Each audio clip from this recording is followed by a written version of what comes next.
Hey everyone, welcome to our channel Bapan DTH. সকলকে স্বাগত জানাই। তো গাইস, আজকে অনেক দিন পরে আমরা আবার একটা নতুন ভিডিও করতে চলেছি। তো বেসিক্যালি আগের ভিডিওতে দেখেছি আমরা সান কীভাবে ইনস্টল করেছি। এবারের ভিডিওতে আমরা তোমার এয়ারটেল ইনস্টল করব।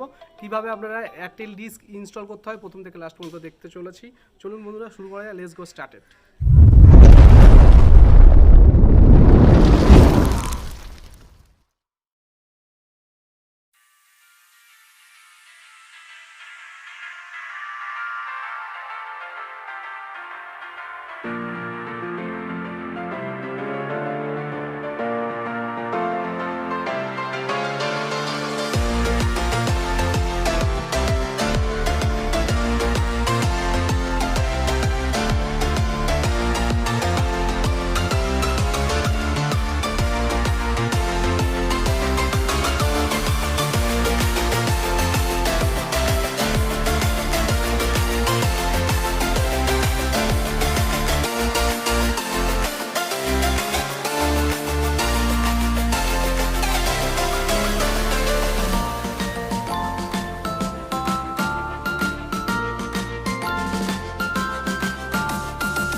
যে গোটা পৃথিবীতে আর কারোর সঙ্গে আপনার কথা বলতে ভালো লাগে না, শুধু আমার সঙ্গে কথা বলতে ভালো লাগে, তাহলে আপনি